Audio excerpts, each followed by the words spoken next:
You tune into the Sportscast with Brian, Craig, and Jeff. Give you all the sports news you need. We give you outspoken thoughts about all the headlines. We talk baseball, football, hockey, and more. No matter the topic, we cover it. Get ready for the show and keep it outspoken. Keep it outspoken. We keep it outspoken only on the Sportscast.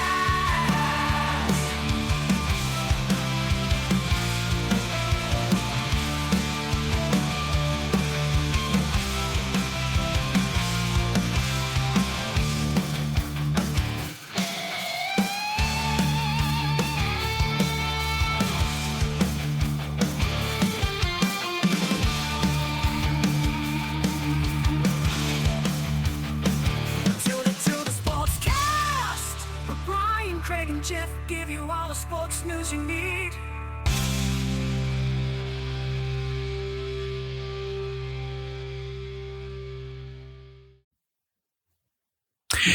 Hello, everybody. Welcome in to the Outspoken Sportscast. This is your host, Brian. We have your host, Jeff, on the line today as well. This is episode number 75. We got the Gruden emails, Jeff. We've had that crazy story go on this week, and now we are finally going to give you our opinions on such a hot topic. Hot button. Yes. Hot button. Burning hot. So we'll jump into that in the spotlight of the week, and then we got your headlines of the week as well. And then, of course, what's in our locker later on. So let's go ahead and jump into it, Jeff. Let's jump into the spotlight of the week. All right.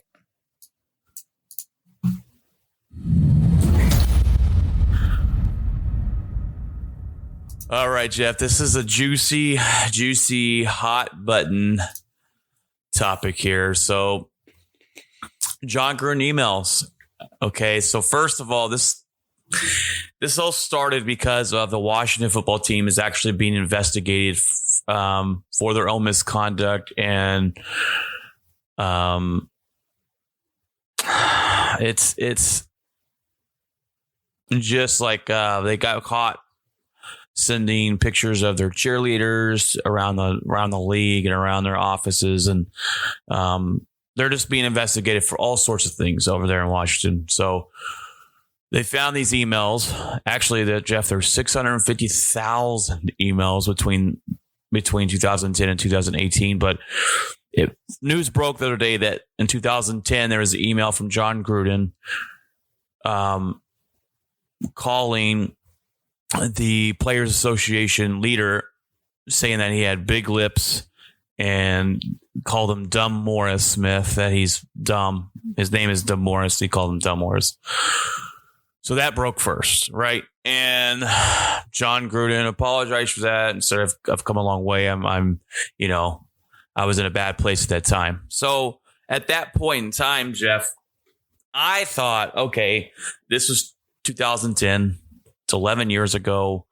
He's grown. Let's give him the benefit of the doubt, right? A second chance. And that was my first reaction to this. And people want to jump on here and say cancel culture. Oh, this is ridiculous. Well, to me, it would have been cancel culture if it was just the one email, right?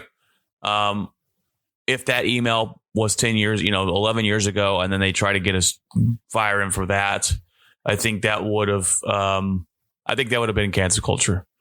But as we found out later, a lot more emails came out spanning from 2010 to 2018.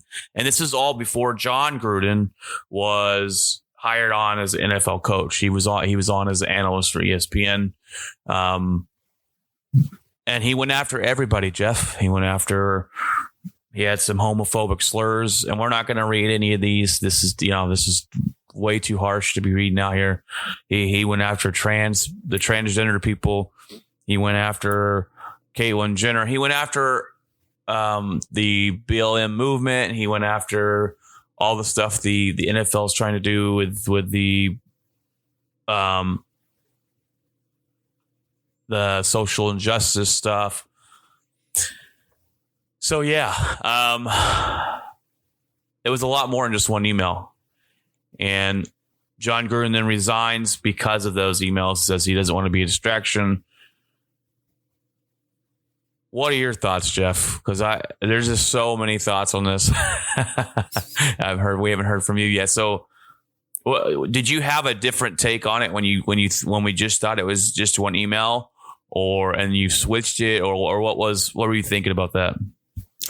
I think the first time I heard about it, I was in passing. I was like, so, I mean, just to kind of give everybody an idea, I don't really watch the news too much. So I kind of I get bits and pieces here and there that may just kind of creep up. And so, and then if I see something that's intriguing, I'll look into it and then kind of go from there and kind of, get my own perspective or opinion on it. So this kind of creeped up and I kind of was like, okay, that's kind of ridiculous, but I don't know why he would say something like that. The guy has a lot of weight in the NFL and a lot of people respect his opinion on sports stuff because he has a great sports mind, especially a football mind, when it comes to strategies and breaking down plays and kind of being good at the chess game that is the NFL.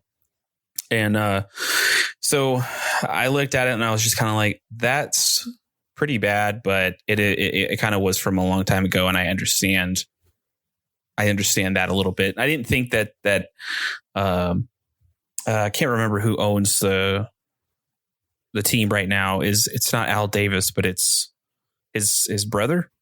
I can't remember his brother's name, but I didn't think that he would get rid of him for that particular issue. And then I was watching TV with my wife, and I just happened to switch from the smart TV feature that kind of is like a Google Play interface or whatever. And I went to the actual TV stuff, and what was on was ESPN because I was kind of paying attention to some of the football game at the time. And so then all of a sudden it kind of rolled across that. And then I went to YouTube and it was on YouTube, and I was like, what is going on? He got fired. And so it was just kind of like, what? And as a Bronco fan, I'm kind of laughing, cause I'm like, oh yes, Raider drama, he's out for what? I don't know. So I look into it. And once I got all the information, I was just kind of like, this dude's out, man. Like, it makes total sense. What? Like, it makes sense as to the context of what he was saying over the course of the years, not just that one particular piece of information. And so hang on, I got to let the cat out. Hang on. Well, you're right, Jeff. At first they did, they reported it as him being fired, and they got that wrong apparently, because it came out that he resigned as the head coach. But I think this was a, hey, John, it's going to look better for you to resign than us fire you type thing. And it came out that he resigned as the head coach. But this was a, hey, John, we're going to have to fire you. So I think they reported on ESPN that he got fired. And then they were like, we reported it wrong. He resigned. He definitely this is definitely we can no longer have you as our head coach. So you're going to have to resign. Yeah, and the situation is kind of strange too, because wasn't he got signed to a massive contract? It was like $100 million contract. It was like a sports player's contract, and I think inside the contract, he's also semi-percentage owner of the team itself. He had 51% control over the Raiders. Wow, that's majority. Yeah, that's majority control. He was a big Raider dog there, and he definitely got. This is definitely a firing. You can no longer. Yeah. And let me tell you this right now, here, Jeff. And I don't think this is no hot take. Jon Gruden's done. End of discussion. There's no bringing him back, apologizing, him being an analyst on TV. Jon Gruden is done. I told my buddy the other day he might as well find an island and retire there because he's not coming back to football. He's not coming back to analyst.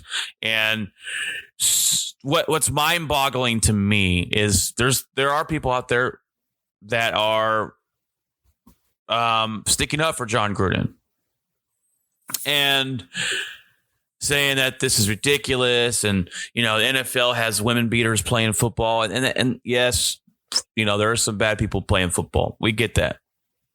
This is different, and this is something that this guy can no longer walk into a locker room and get respect from his players. Jon Gruden, the Raiders have the first openly gay player in the NFL on his team right now. Yeah. Which that's a whole other story about this. And I think Stephen A. Smith talked about that too. And I was like, I didn't know that. I mean, I knew that there was that one guy that went to the draft that didn't really do anything, but I didn't know there was another guy. Yeah, I think it's Larry. I forget his name. Okay. I don't think he's that great a football player, but he's the first openly gay starting player in the NFL. Right. The other guy that got drafted, I forget his name too, because he didn't last very long in the NFL.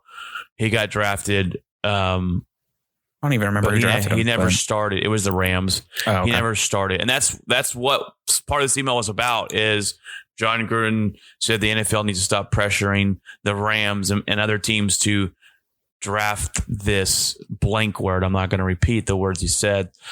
Look, I get it, right? I'm not going to sit on here and be a hypocrite and say that I'm perfect, that anybody's perfect. And if we were to go through and open up everyone's emails and text messages, I'm pretty sure, as Derek Carr would say, a lot of people would be sweating, right? No one's perfect. I'm not perfect. But I can guarantee you, behind closed doors, I'm not talking like that, right? They always say your character is who you are when no one's looking. And I believe that, right? I believe it wholeheartedly. And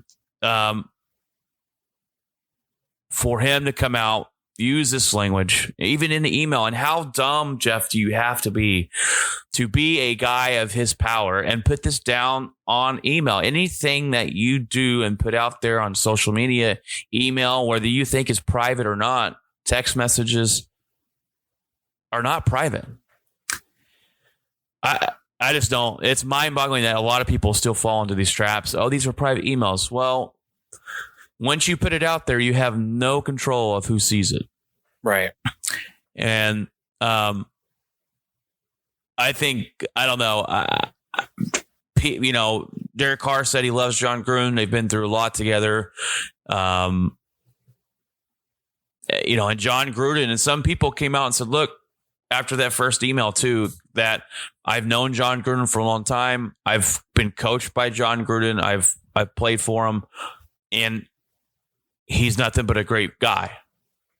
That's my experience with him, right? And then all this comes out, and it's like, wow, you can have an experience with someone and it be a positive experience, and it be, I bet the community of the Oakland Raiders probably looked at this guy and thought this guy's our head coach. He's a leader. He's our brother. Like a lot of these NFL teams probably feel like family to each other. Yeah, and this happens, and it's kind of a hard feeling of, wow, I can't believe this. This is the language you use. This is what you think. This is, so it could be kind of confusing for a lot of people to understand how this guy that they see every day has those thoughts behind closed doors and on email. So it's a lot to take in for the players, for the locker room. How is this team going to react? A lot goes into this after Jon Gruden too, as well, for the Oakland Raiders. So.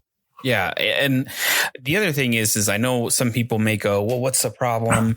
Blah, blah, blah. And I said, and then I'm saying, the thing is like, it's kind of the people he's also talking about too. If we want to really put it into perspective, he's putting on blast the president of football the Players Association, which is not good.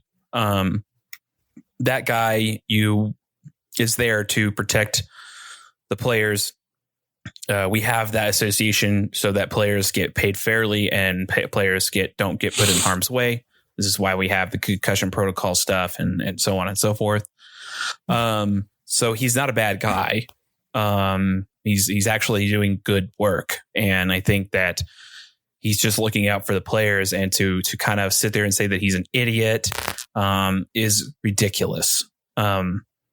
You know, and then to say, even if you don't agree with Roger Goodell, he's your boss ultimately. And if any one of us were to say anything negative about our boss, I think we're out. I think that we would probably be fired and from our jobs, and you know, ultimately it's just bad. On top of the fact that the person that he was communicating with is doing bad stuff too. Well, when you say what John Gruden did about his boss, yeah, it's probably if I was to email my buddy and that reached out my boss and I called him the P word and all this stuff. Could you imagine if you emailed your buddy and then accidentally your buddy let's say the boss sent him an email and he accidentally forwarded the email reaction that you sent to your boss. Yeah, you would not be at work the next day. It wouldn't be good. Yeah, it would not be good. So it's all that, and then obviously the other information as well, and the fact that this was, I mean, a lot of people were like, my wife's like, well, why did anything happen? And at first I thought somebody had a grudge against him, and I was like, okay, somebody's after him. He made someone mad, and I didn't know. I forgot about the investigation that was going on until they started talking about it, and then I told my wife, I was like, no, there's an investigation, and she's like, with who? And I told her, and that is. Well, there's a whole other mess within itself as well. There's another conspiracy to this too, as well, Jeff, of why that first email got leaked. There's a vote coming up, I believe, sometime in a couple weeks about DeMaurice Smith and keeping him as the NFL, as the players' rep, the Players Association rep, and they leaked this out there to get him some sympathy votes. So, man, I feel bad for DeMaurice after what John Gruden said about him, and then everything else came out. So that's a conspiracy theory I've heard, which is pretty interesting. But yeah, these ultimately got leaked because of the Washington investigation. Right. And then I think what's also being kind of glazed over is everybody's talking about John Gruden, and I understand it, but Bruce Allen is pretty horrible also. So with the stuff that's gone on with the Washington football team and the fact that they were sending explicit emails of the cheerleaders to other teams, disgusting.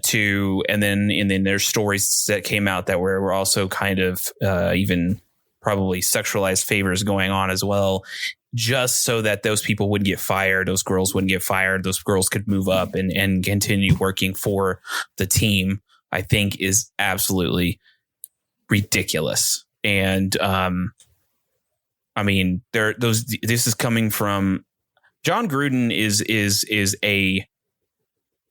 a person outside of the Raiders, and as much as I'm a Bronco fan and I'm like the Raiders, I can't stand the Raiders, blah, blah, blah. This is not a reflection of the Raiders themselves. And I think that's the big difference. And I think Bruce Allen was a representation of the Washington football team as an organization. Right. And the fact that not only Bruce Allen was causing some of this disruption within the Washington organization, but I'm pretty sure that there were multiple people within that organization that didn't really care what was going on. And I think that's pretty bad. That shows a lot of character flaws within the kind of management group of that team, as well as Bruce Allen. And I think with John Gruden, let's not put the Raiders on blast. Let's understand that that's John Gruden, not the Raiders. Yeah, definitely. He's not. That'd be different if Davis was doing that or something. But And there's 650,000 emails to go through, and that they've gone. I don't know if they've already finished the investigation with those emails, or there's more to come. So, DeMaurice Smith is actually asking the NFL to make all those emails public. Wow. They're wanting to know what else is out there. They're wanting to know, basically, transparency. Yes, well, definitely, and that's okay. I understand that definitely, but they want to know if these guys that are emailing each other, if that had anything to do with kind of like the NFL landscape of the decisions that were made in the NFL over the past years. If you had these guys out here that didn't like a certain race or certain whatever, were the ones pulling the strings behind the puppet show of the NFL. So it would be interesting. I don't think they're going to make them all public. But we'll see. There could be more guys to come that were like, oh my gosh, there's more of this. If they made anything public, I think there would be a lot of redacted. It is an ongoing investigation, and I think that if any of these stuff kind of surfaced out, that people could see, there would be a lot of like redacted information, like John Gruden said blah blah blah blah blah blah, redacted, and then blah blah blah. So I think they would kind of edit some things that are maybe just not. They don't want to stir the pot. I think even worse than it already has been. But I think really what I want to know is how big this goes, how big this spider web branches out. What teams are involved, which teams are not, because it's definitely not just John Gruden, I don't think, unless he sent 650,000 emails to John Gruden. I find that hard to believe. So yeah, I'd want to know that. I want to know which teams are involved, and so that the fans deserve to know that. I mean, if there's a bad seed in their organization, the fans definitely are going to probably want that person out. As much as I like John Elway, I'm not saying John Elway was involved, but I'm saying if John Elway was involved, I'd want him out. I'd be like, you're not the same guy. I can distinguish the difference between on-field play and off-field actions, and your off-field actions. If John Elway, I'm not saying he was, but I'm saying if, I would be like, I don't want him part of the organization anymore. I'd rather just go, hey, you were great on the field and stuff, but your off the field antics were a bit much. And the same thing with John Gruden. That doesn't take as much as he's a horrible person for saying all these things and whatever. Breaking all that down, he's a great football mind. So it's just his off the field antics didn't reflect the greatness that he has and showed for his passion and love for the game of football. So definitely. And the Bucks, the Bucks are actually removing him from their Super Bowl team. They removed him. They took his name down off of the Bucks' first franchise Super Bowl, which is pretty big. And I don't know if I agree with that, because he did put the time and the effort and everything that to coach that team to the Super Bowl. So I don't know if I agree with that part of it. I think right now the name is just tarnished, and maybe over time they may add him back to it. But I think his name is just and right now Tampa Bay is such they're among the top teams, and I think that people know that John Gruden coached them at one point, and I think maybe they're just trying to go, look, we don't want that name right now associated with our team. Our team is on fire, or we don't want to have to answer questions. The owner of the Bucks probably doesn't want to have to answer any questions about John Gruden and maybe what he saw. Keyshawn Johnson is actually the one who spoke out about the time that he played with Tampa Bay. Yeah, he thought he was fake and right. Called him a used car salesman. And right. I don't know. It's easy to come out after the fact, I already knew this guy was right. garbage. But I So, think you know, one it's of the like- things is I've heard Stephen A. Smith talk about it, and Stephen A. Smith constantly was saying that he said the one thing I will say is Keyshawn Johnson never altered his view on John Gruden ever. Like he said, I've known Keyshawn Johnson for many years when he was a player. I known him for many years as an analyst. And anytime John Gruden was talked about or brought up, he always had that same notion about John Gruden, that he was just not a good coach for some of the players on the team that were either minority or whatever. And I think that the fact that he kept saying that over the years is kind of telling. And I think Stephen A. said, we all just thought it was just bad blood. Like even Stephen A. said, he's like, I thought it was just bad blood. I was just like, oh, they just didn't get along. That happens, whatever. But he said Keyshawn just kept, anytime John Gruden was brought up, he kept saying that. And then now we're starting to see that, yeah, some of the stuff that maybe Keyshawn Johnson was saying might have some weight to him. And Keyshawn Johnson said there were not just him, there's multiple players that John Gruden coached that thought the same thing. So it's just kind of interesting because I think that as fans, we see something different, but we don't see what's going on behind the scenes. And it's hard for us to go, hey, man, you're just mad, right? Because I don't know. I don't know what it was like to play for John Gruden. I wouldn't know. I wouldn't even know what it's like to play in the NFL. So it's hard to know what's going on as a fan. You just see what's on television, and so it's kind of hard to sit there and go, well, that's not how John Gruden wouldn't have done that, or John Gruden's not like that. It's like, I don't know what John Gruden's like. Yeah, we have proof now, right? Yeah. So it's a hot topic discussion. I just don't see how people can still see these emails and go, I don't see why he's had to be fired. I just don't get that. I that think mindset. I think some Raider fans probably are frustrated because they were doing so well, and this has a potential to kind of derail them a little bit, and maybe divide some of the. Well, I'm not talking about Raider fans, Jeff. There's a lot of them. But just There's I some think people that I think that's definitely some of them as Raider fans, because the last thing you want is for your team to have controversy. I mean, you kind of experienced that a little bit with Aaron Rodgers and the back and forth they were having within the organization itself. It's not fun. It's not fun when your team is like, there's drama going on and there's backstabbing going on and there's, people not wanting to talk to one another, and it causes, and you look at it and you go, this can destroy the team. So it's just kind of like, I think for fans of the Las Vegas Raiders, or even, I'm sure there's still fans in Oakland that are still fans of the Raiders, obviously. But a lot of them are probably just like, oh my gosh, this is the last thing this team needs right now. Like, we're playing well. This is the last thing that we need to be stressing out about and our players to be distracted from. And, we're like, let's just, and I think if honestly, for the Raiders, it's like, continue playing good.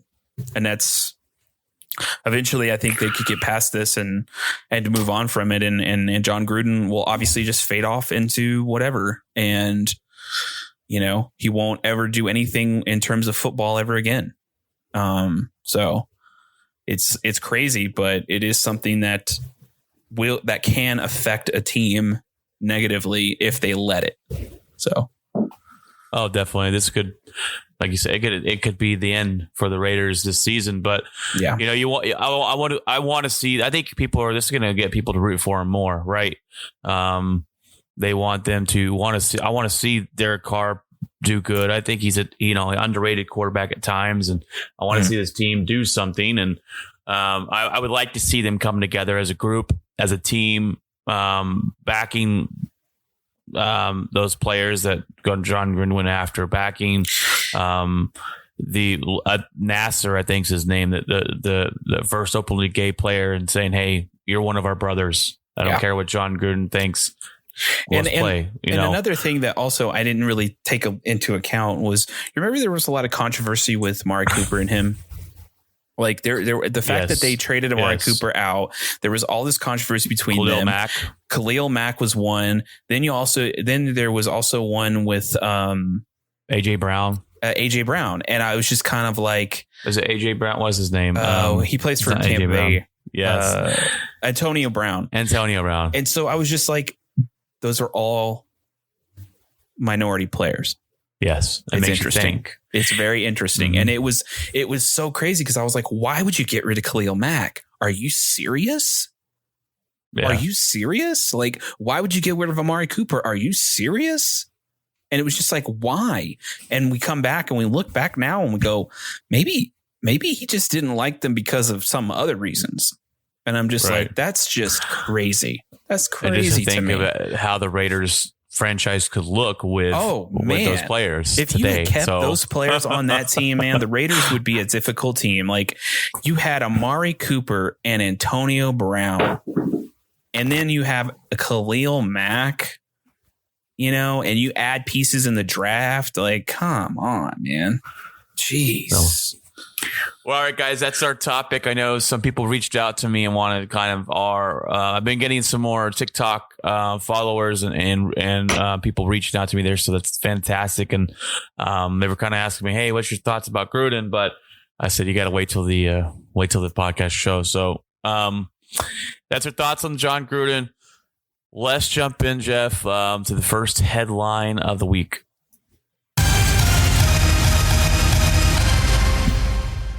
All right, Jeff, there's a couple headlines this week. I saw one that was kind of interesting, that the NFL has come out with the top NFL quarterback top 10 list so far this season. And I picked the numbers and the stats and the quarterbacks up here where they had them ranked. And just wanted to go through. I'm not going to go through all these numbers. That's just a lot of me just reading off stuff. So they had Tom Brady at number 1 this year. And look, he's averaging 5 touchdowns a game so far. So that's fantastic. They did play the other night and they barely beat the Eagles. There was a couple bad penalty calls at the end or missed calls at the end of the game, but they do get the victory. Tom Brady's playing fantastic for being 44 now, 45, 60, whatever he is. He's only completing about 66% of his passes. You got any beef with him being number 1 right now? No, not right now. No, I mean, he's good. He's good at what he does. He's smart with the ball. He's, he's basically proven everyone wrong every year. So I don't know how many times it's like, is this the time? Is this the fall off? Is this it? And I think that ultimately, I mean, if the guy continues to win, I mean, we're completely dumbfounded. How old is he now? 44. Okay, well there you go. I mean, that's just crazy. And I didn't mean averaging 5. I meant averaging 3 touchdowns a game. 5 would be like way too much, but 3 touchdowns a game is still pretty freaking good. Oh yeah, definitely.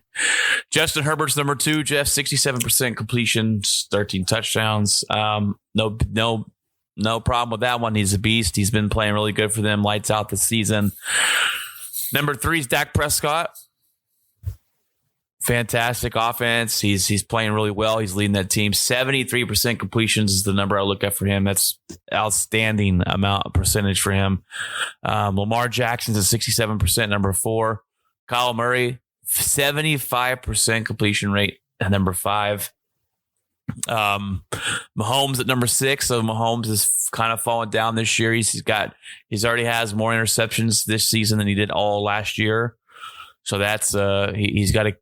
Yeah, I don't know what's going on with them. They don't look as great as we've, thought the Chiefs would. Derek Carr at number 7. You got Josh Allen at number 8, which I thought was a little low for him. But Russell Wilson at number 9 and Aaron Rodgers at number 10. So, and Aaron Rodgers at number 10, I'm okay with for right now. I mean, 65% completion. He has 10 touchdowns and 12,000 yards. Or 12,000 yards, 1,200 yards. And he's a guy that, he doesn't ever have a whole lot of yards. Like at the end of the year, he'll have, his typical 3,000 something, 4,000, but he doesn't light up the yardage like some of these guys are. Like Tom Brady already has 17,000 or 1,700. Sorry, I keep saying 1,000, 1,700 yards. And that was before the Eagles game the other night, which I didn't even add in there. So, yeah, I mean, Very interesting. Rodgers 10 touchdowns, 10 picks. 10 picks. It seems like number it this 10. year. I'm kidding. He's thrown. I think he's thrown like 3 or 4. I'm like, oh my gosh, that's too much for you. But well, I mean, I'm kidding with the 10 picks, but yeah, like, I mean, it's still pretty early. I think Mahomes may actually. I mean, we'll see with that. I think some of that is also just. It could be just people are starting to figure him out. He's going to have to change something. Too. I don't know if that's just. Maybe the O-line is causing some issues there. I don't know. It just seems off a little bit. So I think if we continue to see Mahomes struggle, then it's just still throughout the year. And as the season we get deeper into the season, that's concerning. That means that people are starting to pick up on antics and little quirks that he does to kind of show his hand. And so I think that's kind of a worrisome. And then at 3, I say Dak Prescott. He's excellent numbers. There's no denying it at all. But when we see some extra teams come into the mix that can challenge him a little bit, we'll see where those numbers stand after those. And they're gonna have a test this week. The Patriots are going to be an interesting matchup. Because they're known to be a defensive minded team. So right, and they shut down Tom Brady. So are they playing in Foxborough? I think they are. So okay, it's gonna be tough. You might have some crazy weather. I'm just worried because not worried. I mean, the Patriots offense is stagnant. Mac Jones. He played great against the Bucks, but he'll come out here against the Texans, and they've struggled to beat Texans last week. So they're a very iffy team, in my opinion. So I just think I don't know. I think the Cowboys win that game.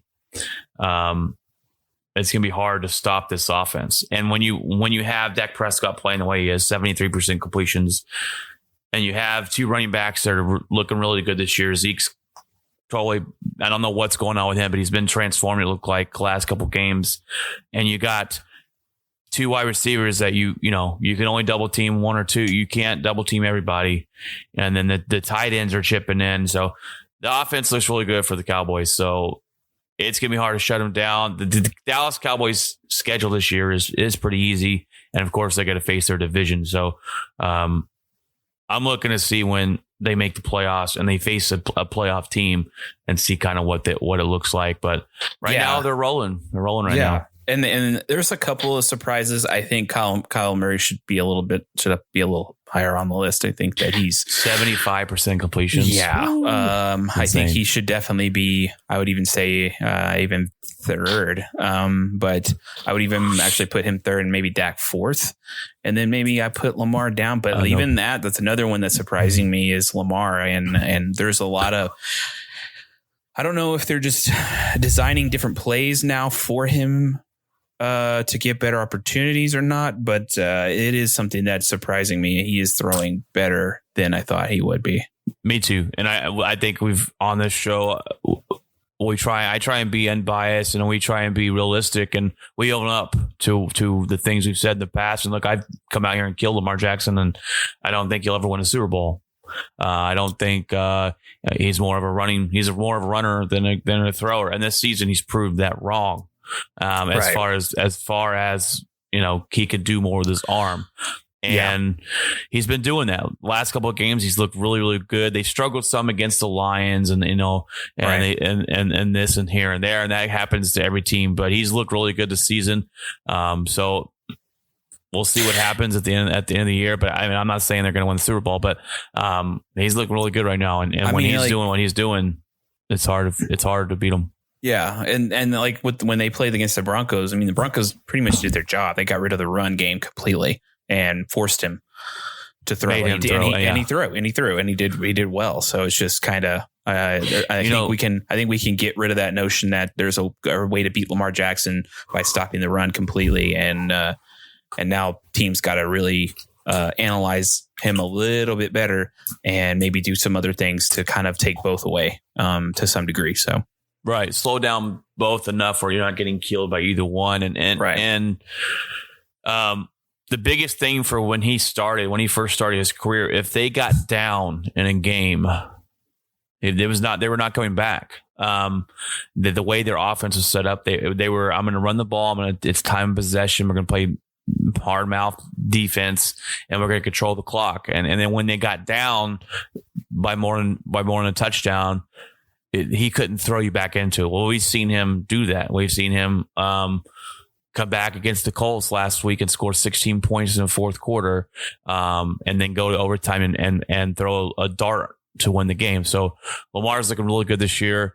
Kyle Murray on the list. Obviously, he's looked good. I would probably pick Kyle Murray number 4 and then Lamar number 5 right now. Josh Allen, I think he's right now better than Mahomes and Derek Carr. Russell Wilson's number 9, but he'll be missing. He won't be playing again until week 10, so he'll drop off this list.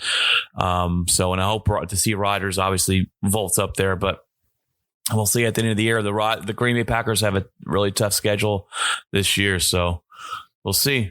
Yeah. All right, Jeff. The next we got. I'm gonna skip down here to the last one because it's still football remaining. The Eagles traded Zach Ertz to the Cardinals the other night. Philly gets cornerback Tay Gowan and a 2022 first round pick. To me, Arizona wins this pick or this trade. Great ad for them. Ertz is only 30 years old, and a couple years ago, Ertz was really, really good. He's been injured here or there, and their offense for the Eagles has been pretty bad and not consistent, and they finally traded him away. I think he goes from a Philly team to a Cardinals team that's undefeated at the moment, and it's a good pickup for their offense. It adds more to the tight end position there, and I think it's going to work out really well for the Cardinals. Can the Cardinals get any better? Right. I mean, we're basically at this point we're kind of handing them, they're getting handed this amazing talent that was being overlooked, obviously, with the Eagles, and I think that he's going to thrive on this team. And so, I mean, we're padding it up, man. The Cardinals are becoming more and more of a threat, and this makes them even more of a threat. Now I do, Jeff. I did predict them to lose the first game of the season this week as they play the Cleveland Browns. So that'd be interesting to see if that pans out. But their offense is really good. Yeah. Kyle Murray's coming to his own. This is interesting because the Cardinals this year came in with their head coach kind of on the hot seat of, hey, we've got this talent. We've underachieved the last couple of years. What's going to happen? And Cliff Kingsbury has turned it around there. So they look really good. He's actually got COVID. Kingsbury just came out the other day that he's on the COVID list, and I don't think he will be coaching this team come Sunday. So that's another little hiccup or speed bump to get over for the game for the Cardinals. But that's going to be a good game to watch. But they're playing really good. And this defense is what's really surprised me. And then they added AJ Green from the Bengals over the offseason, and AJ Green was a good wide receiver, but he's always hurt. And we never saw him play much with the Cincinnati Bengals. He comes in this year. He's looking really good for them. So they've added some key players. They added J.J. Watt. This defense looks fantastic. And they're a fun team to watch. They're a team I'll turn on and go, okay, let's Cardinals playing. I want to see Kyle Murray run around, throwing the football and hitting up with DeAndre Hopkins and see this defense play. They're a fun team to watch. And that this game coming up Sunday will be a great one. Do the Cardinals play at any point the Cowboys this year, or do they not play them? I can look that up. I was curious about that. I know they play the Browns, and I know they play Kansas City, but I wasn't sure if they played Cardinals this year or not. Because the Cardinals they played the Cardinals January 2nd, and then at the end of the year, the Cowboys also play the Chiefs. They play them soon. So. I think the Broncos is week 6, something like that, maybe. So, they do play the Cardinals at the end of the year. Hopefully, no injuries, and because when you get later in the year, you tend to have those freaking injuries, and it's gonna be kind of interesting. I think the Cardinals were a surprise team this year. Oh, definitely, sure. Definitely. And I know, and I know some of the like the schedule for the Cowboys. A lot of people are like, "Oh, it's kind of an easy schedule," and I think they saw the Cardinals where I thought that, but nobody expected the Cardinals to be this good. All right, Jeff, a little bit of baseball here. We got your division championship games going on. We got the cheating Astros versus Boston, who I didn't expect Boston to be here. I knew Astros would cheat their way to be good again. Boston's here, Jeff, and I don't want Astros to win, so I'm rooting all on the Red Sox there. And then you have the Braves taking on the Dodgers, and the Dodgers they beat the San Francisco Giants the other night 2-1. And what a heck of a game to close out that series. The Giants have got to tip their caps, give themselves a pat on the back. That team was only projected to win 75 games this year, and they ended up winning 107 or 106. And so the Dodgers did beat them in a best of 5, and they go on to take the Braves. I think the Braves are going to be overmatched here. I think the Dodgers will end up beating them pretty easily. I don't want that to happen. I think the Braves had to have quite a bit of talent on their team. I would like to see the Braves and Boston play, but it's probably going to be Dodgers Astros again. Unfortunately for baseball. Okay, so as the baseball aficionado on this podcast, and that's my outside. Wait, Jeff. No, I'm just joking. You definitely are. I'm more football. You're more baseball. That's fine. I will say it's not surprising. So a lot of people are like, "Oh my gosh, are you surprised that Boston beat the Yankees?" No, because all year they were back and forth. Boston is this. I'll say this much: so that when it comes to the American League, it is an absolute mess of a quote unquote aspect of baseball versus the National League or whatever. And I don't know much about National League because I don't really pay attention to that side. But when it comes to the American League, it is an absolute mess. There is so much inconsistency.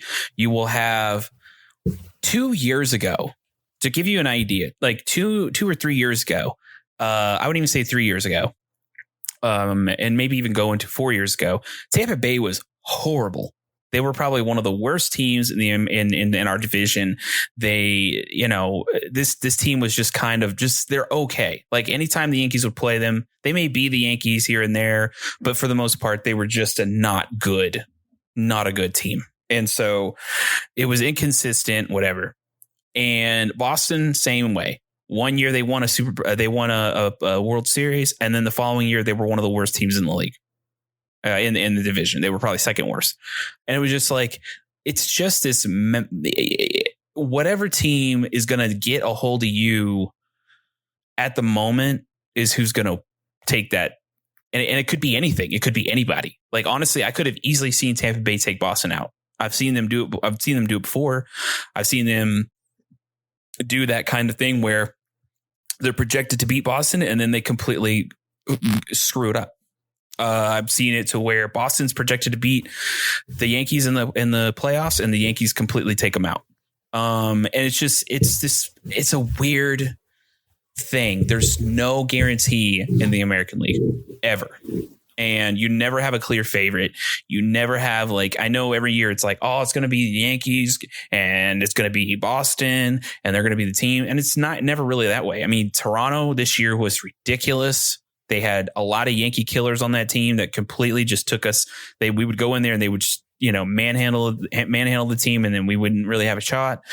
Tampa Bay, same thing.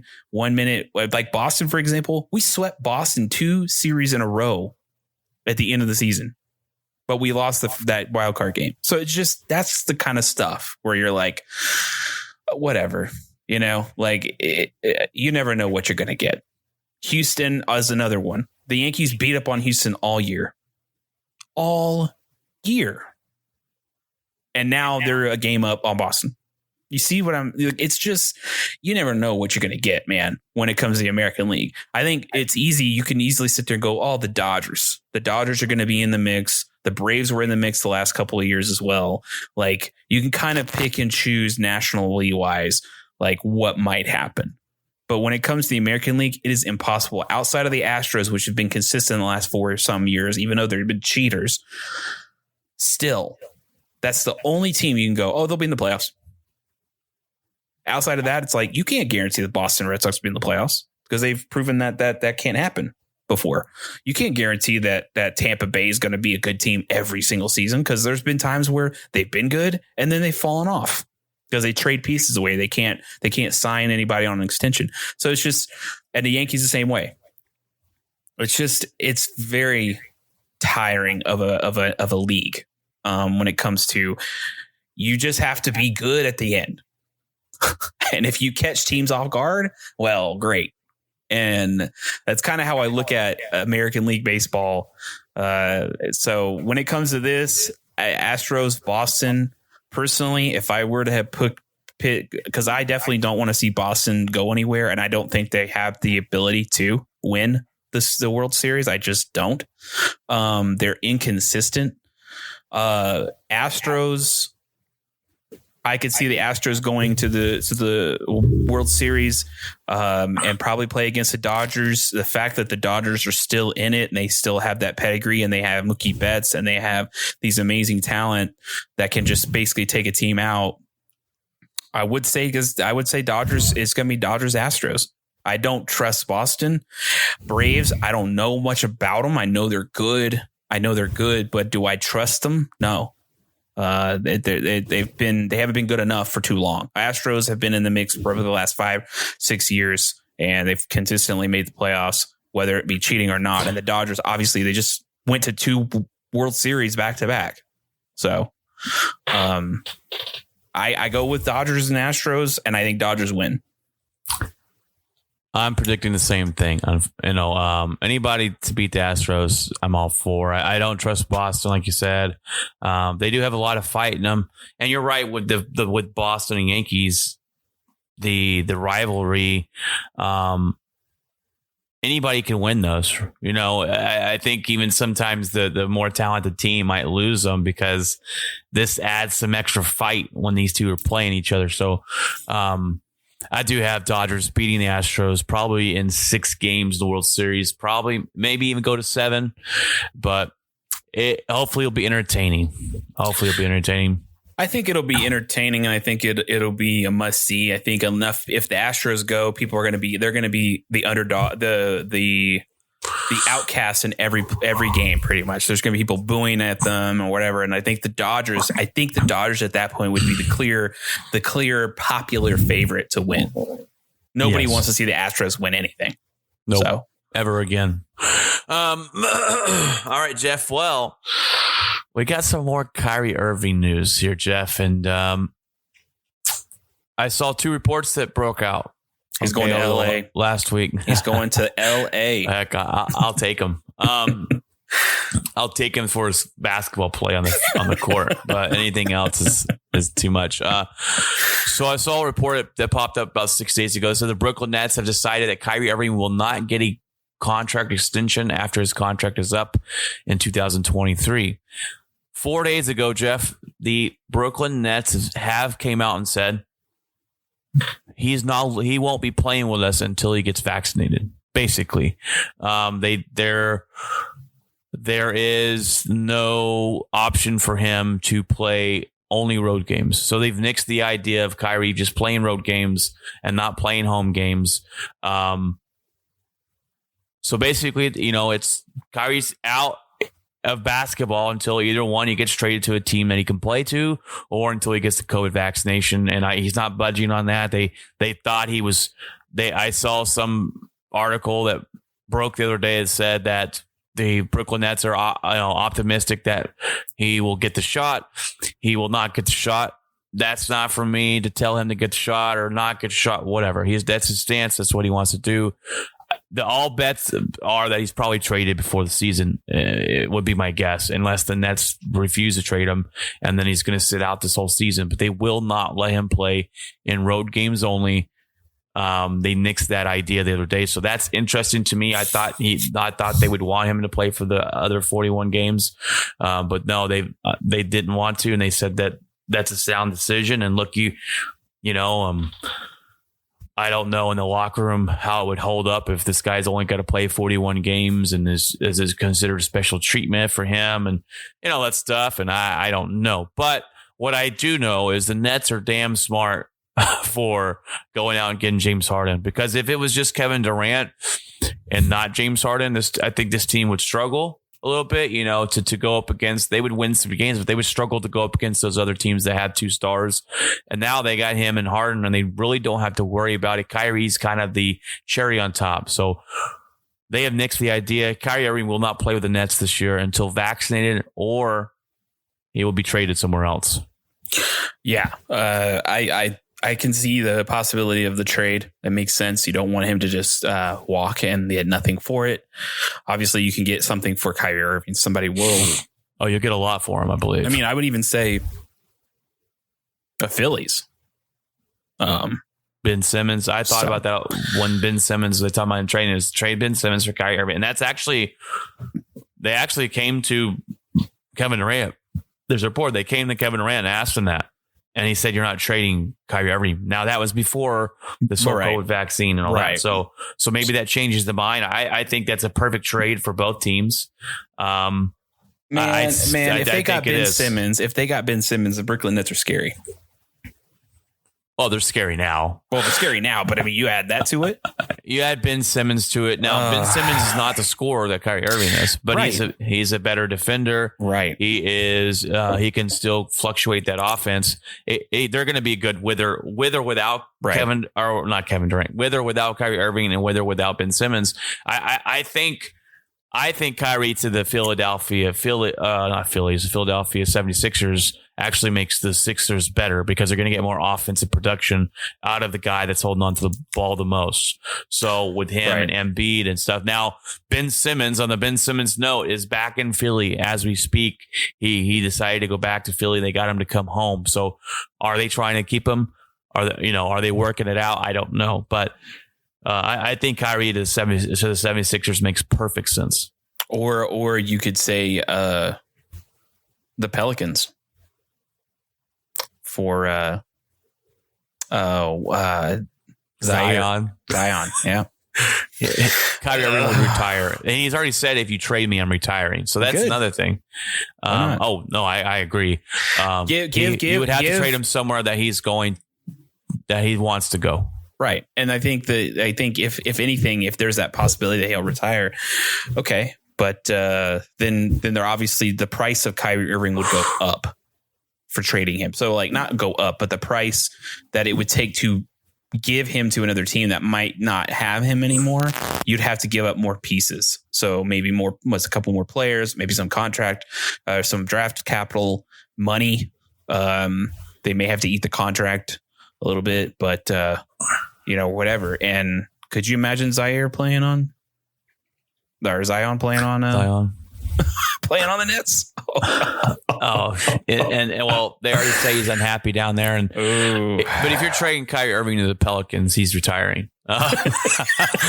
So that's not going to happen. I think he would want to go somewhere he knows he has a chance. Philadelphia 76ers are always in the playoffs. Yeah. The Brooklyn Trailblazers. Yeah. With Damian Lillard. Yeah. Yeah, I mean it's the Dallas Mavericks. No, that he wouldn't work with the Dallas Mavericks. No, I don't. And I wouldn't want that on there. I would not want controversy again on the team. They're playing well. Just leave them alone. But that's crazy. Jeff. Yep, that is crazy, and Kyrie Irving's crazy. All right, Jeff. Well, it's that time that I ask you, what's in your locker this week, brother? Man, oh man. Work as usual. We are on the verge of going to Texas for Thanksgiving. I'm trying to get the 2 days off before Thanksgiving so we can drive there. I think we're probably going to stay with her mom when we're there, so we don't have to pay for a hotel. And then that's always better. Yeah. And then so that I'm trying to get some days off for that. And once we get back home, I'm going to start looking for another job, so that, because I was going to look for another job, and then she was like, let's go to back to Texas for Thanksgiving and stuff. And I was like, well, and I have paid time off, so I don't want to look for a job and then ask for time off. So there's that. And then I've been kind of just paying attention to just football stuff. Been watching some more of that. Once the Yankees are out, when it comes to baseball, I don't even pay attention anymore. Matter of fact, I actually delete the app off my phone. So that's how this. When it comes to baseball, that's Get a little angry there, do we? I'm like, get off. And then I don't even listen to any of like the Yankee podcast for months, probably, because it's just depressing. So it's just like, whatever. I'll listen to it once the off season starts and trades and stuff like that happen. But outside of that, and then football, been paying attention to football. Trying to figure out what's going on with my team and Vic Fangio and obviously even Pat Shurmur and the offense, and trying to figure out I know there's pieces that were missing. Like, for example, this last game when they said Ronald Derby was out, I was like, oh man, really? And so I knew that was going to be some problems on our secondary a little bit, because he's a pretty decent and an amazing player to have in a cornerback situation, and it adds depth to our defense. So I'm still with the Broncos. I'm still kind of waiting for them to get healthy, and some of the pieces were missing for the last couple of games, and it showed. And so and also they're just real young. Like, the team is really young, and so I think that's also still, like, Patrick Surtain still trying to figure things out. And I think that's also causing some disruption too, and miscommunication and stuff on defense. So, but once they kind of get it together, I think once these guys that are young, that are still figuring out, once they start clicking and stuff, and we are missing pieces. We are missing, Bradley Chubb. Bradley Chubb is out. They tried to play Bradley Chubb in week 2, and he got hurt again. And so I think he wasn't ready. I think they rushed it. So he's at least out for at least till week 5. Maybe the next game we may see Bradley Chubb. I'm not sure. I know. And then we also we lost our star wide receiver for a while too. So we have people out at least until, I would even say, like, week 8 is when you may see a healthy Denver team. Fully healthy, at least. So outside of that, I think that I was watching that, and watching. I watched a little bit of the Cowboy game. It was close actually for a while, and then they just, all those injuries piled up on the freaking Giants, and it was over. So I didn't watch the rest of it. And then we watched. What else was it? We were watching. There's a show called You. We've been watching that. That started yesterday, and we watched like 5 episodes, and we'll probably finish it today.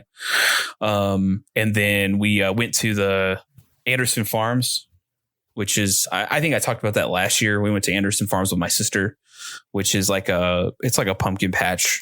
And you can pet goats, you can feed goats. They have animals and stuff out there. They have like alpacas out there and all kinds of stuff. And it's, we went out there and just kind of wanted to walk around the corn maze and then fed some goats and just kind of chilled out. It's like, it was really nice outside. It was like 65 degrees, sunny.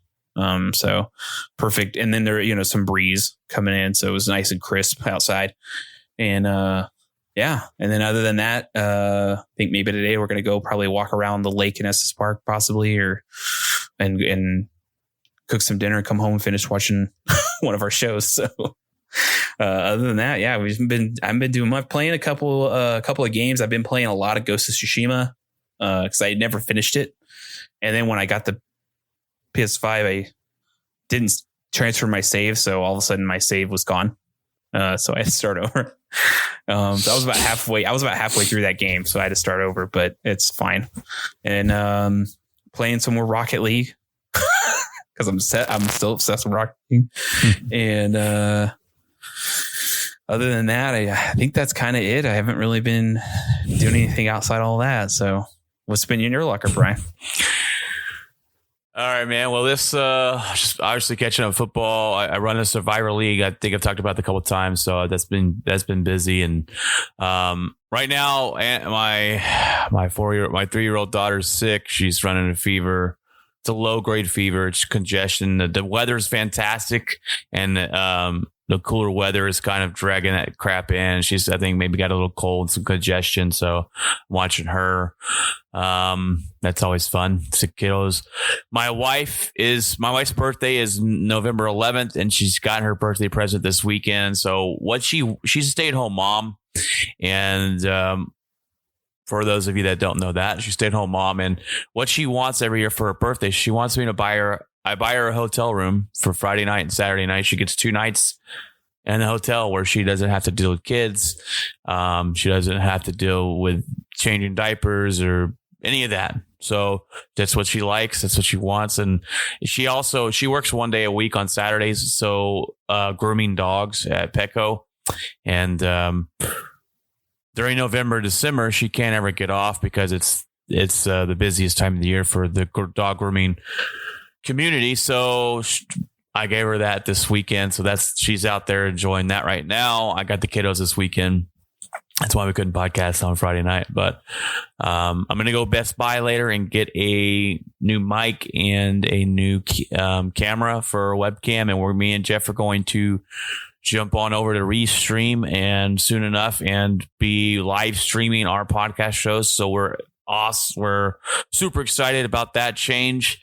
Restream gives you the ability to kind of edit live, and we'll be able to interact with our listeners a lot more in different ways. So I look forward to that as well. Like I said, here right now, the weather is supposed to be 72 today. Fantastic. I'm going to go clean out the garage and take care. We cleaned it out like a couple months ago, but it's all packed up again. And so I'm going to clean it out and put some stuff in the attic and do those homeowner duties that I have, and look forward later to hopefully settling down and playing some Far Cry 6. I did buy that, and let me tell you what, it's fantastic. Open world games are the best. The map is huge. I've just got into the big island and I've been playing that. There's what I like about this game too. It gives you the options, Jeff, to play 2 different ways. It gives you a more realistic way where it's a lot more stealth and you can die pretty easily. You know, you got to use the stealth and try, you got a bunch of enemies. You got to take them down stealth like, or you can play the other way. And right now I'm playing the other way, and it's really hard to die in that game. So I'm just going in right now, guns blazing and causing all sorts of chaos. And then after I beat the game, I'll go back and play it, the stealth mode and make it a little bit more difficult. But it's definitely a fun game to play, and all the chaos that you get in any other Far Cry game is definitely in this one. If anybody listening has ever played a Far Cry game, or maybe hasn't played one in a while because they haven't really been, their cup of tea or whatever, and it's this from what I can tell, this one Far Cry game, this current one, Far Cry 6, is definitely what do they call it?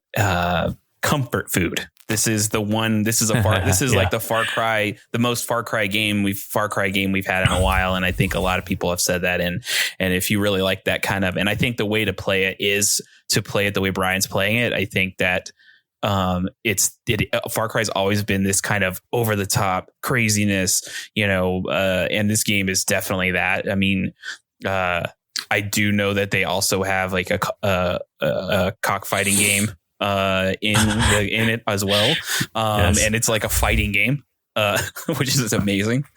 It's cool because you start out, you meet this one guy, and you have a pet alligator, and it's Yeah. running around with you, and you can get different animals in these games that run around with you and do different things. And that's the alligator. You can go into enemy territory and just sick the alligator, and he'll go over and just eat somebody. And you're like, holy crap! And that's Far Cry in a nutshell. Like just to watch the random interactions, bears chasing people, or somebody getting attacked by something or whatever. It's pretty hilarious. And the weapons are pretty cool. There's one.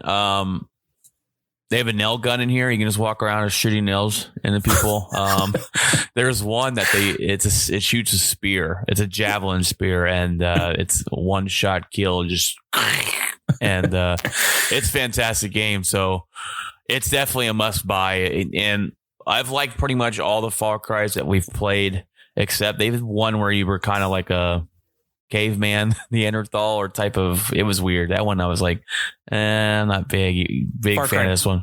I think it was Far Cry Primal. Yeah, wasn't Yeah. a big fan of that one, but Yeah. Far Cry is definitely a great franchise. And this Far Cry 6, you don't have to play each game either to get the storyline.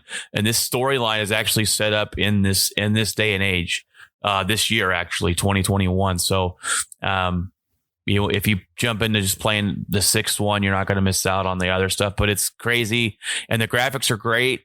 And I'm on a PS4, so I can only imagine what the PS5 looks like, because I can't find a flipping PS5 anywhere. But that's another frustration. But that I think the thing is that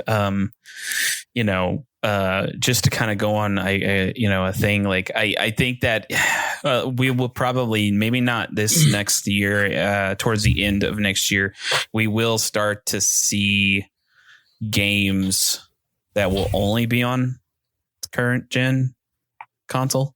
And once that starts to probably happen, I think we will slowly start seeing more availability.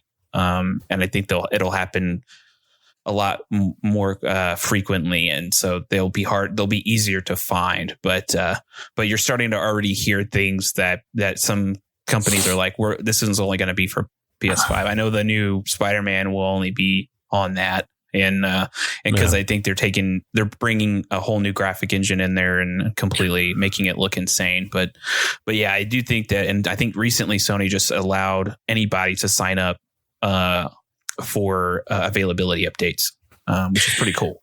So I saw that and I tried, and then I realized that email that I have set up, I believe on my PSN, is the email I no longer have. So I got to figure that out, because you got to make sure that email is the same email of your PSN. Because to add on that list, you have to put in your PlayStation information. Yeah. So, and I signed up on that a couple days ago, and so if I get an email, I'll shoot that over to you. And that way, because I can't wait to get one. And I told my wife, I was like, I'm not even asking anymore. Next time I get a chance, I'm getting a PS5. So it's definitely, it's going to get to, and I would say in 2023 is when you're really, maybe even at the end of 2022, but in 2023 for sure, I think that's when the whole transition will happen, and we will finally start to see like, this is only going to be on that. And so, and I think once that happens, if they do that, they know they've got to get more systems out. Yeah, so, and I think they will. I think that the problem with the chip shortage, I don't know if anybody's paid attention to it or not, but this affects everything, cars, everything. And so, computers, cell phones, you name it. And the chip shortage is something that we'd known about for a while. This has been going on for at least a year already. And then I think we'll see that happen. And some of that is also, we're not making chips in the US. We used to, but they don't do it anymore. Now we're starting to see that they're realizing that maybe we should start opening up some of these semiconductors in the United States. So, and I think that some of them, I think one of them is in Texas. I think they're trying to open one up in Arizona. The Arizona one is odd to me. I don't know why they'd open up a semiconductor facility in a place that is extremely hot. That's strange, but usually it's like in a neutral, fair weather environment. And Arizona gets like 114 degrees. So it's kind of crazy to have that there. But yeah, like, so it's interesting. I think we'll start to see more of those. And once they do that, I think that there will never be any issue where there is a chip shortage. And I think what happened was a lot of those facilities shut down during 2020 for like, I don't know, 6 months or so. And then when they resurfaced, everybody needed them. So it was just kind of like this funnel, and the end of the funnel is a semiconductor, and everybody's like, we need all these chips. We need, and so it's just a mess, but it'll even itself out, and eventually we'll start seeing more. And I think we are starting to see more and more stock come in. I've seen it on Twitter constantly. So we'll see. I think 2022 will be okay. I think it'll be good to expect more consoles to be available easily. Well, all right, Jeff. It is that time. A good episode today. Yeah, we're looking forward. Hopefully, I'll let you know about that and restream and let you know about the camera and stuff if we get it later. But restream's going to be cool. Restream's going to be cool. I think everybody should be excited about it. I think it's a cool little tool that we are going to try out, and it allows us to kind of kill two birds with one stone and less work. And so less work and I think even more of a better polished product overall. Right. And we'll have more into our podcast, and we can have video clips and we can do this, we can live react to different events. And so it's going to open us up to be able to interact with all our listeners. And then also, we'll be able to live stream to multiple platforms all at one time. So it's going to be fantastic. Yeah. And we can shoot messages to anybody informing that the stream has started or that the podcast has started. So it's pretty cool. I think it's going to be an awesome tool for us to play around with and overall make the podcast better and more defined, and there's times where if I can't jump on, Brian will be on there and he can do all that without having to, stress out about having a certain software or anything like that. So because Jeff knows a lot more of video editing and editing all this stuff and doing all this software stuff than I do, because he went for school for that. So hopefully I'll be able to learn how to use this thing, and we'll have our podcast booming out. But yeah, because when we used to do these video, Jeff used to have to, like, after we podcast, he'd be up for hours trying to edit all this stuff up and make it look all fancy for YouTube, and it's a lot of work. So uploading takes a long time. Yeah. So I appreciate the hard work, Jeff, and but this will allow us to edit live, so we're not editing hours after the show, and it's not eating into your alone, not alone time, but your time to yourself and all that stuff. But all right, guys, well, watch football this weekend. I don't know what college games are on this week. Last week there was some amazing college games, and we didn't even freaking talk about them, but that's on me. Watch your NFL this weekend, and then I'll jump on Tuesday with hopefully on our new restream, and then which won't change anything up for you guys unless I'm live streaming. You want to look up any of that stuff, but I'll jump on and give you that in week 6 recap. Yeah, and I want to appreciate everybody tuning in and listening to the last few episodes. We've gotten an uptick, and it's noticeable. So continue sharing it, continue, kind of giving us some more opportunities to grow the audience more and share it some more. I know Brian gets a lot of interaction on other social platforms as well. And yeah, I mean, if you want to listen to more of it, just go on there, comment. He answers comments, and then he will also make videos with any requests. And he's done that a few times too. So we love growing it. I've seen the numbers kind of go up and up the more episodes we put out every week. So it's growing and it's exciting. And I appreciate everybody listening. Definitely do. And yes, he's right. And if you want a comment or an opinion on a topic, feel free to reach out. I'm on TikTok, and I'll reach out and comment to you back, and I'll set up a video and just give you my 2 cents on that. So, but we appreciate our listeners and just trying to grow the show. And when we do live streaming, we will have an official YouTube. We have a YouTube channel, but it's kind of been stagnant as of late. But when we start live streaming, you'll find a lot of stuff on there. So, but all right, guys. Well, God bless you. Enjoy your weekend, and hope you have a good start to your work week next Monday. Take care, guys. Bye.